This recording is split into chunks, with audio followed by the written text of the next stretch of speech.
Everybody's probably starting to hear about GDRP.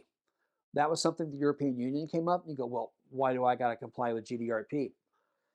Well, if your business does any business overseas, or you email anybody and that email travels through the European Union or across the internet, you're subject to GDRP. The United States government actually has treaties with the European Union that says we're subject to GDRP.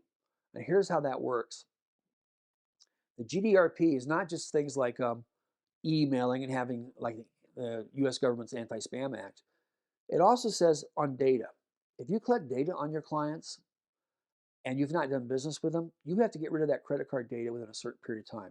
You have to purge your files of any transactions. And I know that that gets very complicated for people like you might be a healthcare provider. You're saying, hey, I got to keep 7 years of records from the last time I saw a patient. Yet the GDRP says you can't keep the credit. If they haven't done business with you for 24 months, you must purge their credit card information from your files. This is where GDRP comes in and compliance comes in. Data, the regulations regarding data are critical. Now, it's not just GDRP. There are other regulations too, like FINRA, which is for the finance industry, and others that affect Sarbanes-Oxley and for the SEC. All of these entities have compliance rules and regulations. So that's what Securafy does. See, we have a framework. We have a platform that we use called Compliance Manager, GRC. We have all these frameworks for all these different policies built in.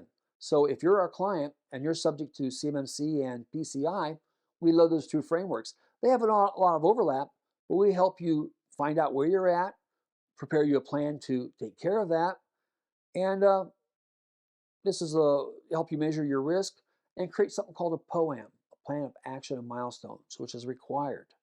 Um, but data compliance is huge. You need to make sure that you're complying with it, because if you keep data stuck in your file cabinet or on your hard drive from people for 5, 6, 7, 10 years ago, you get caught with it, you're in trouble.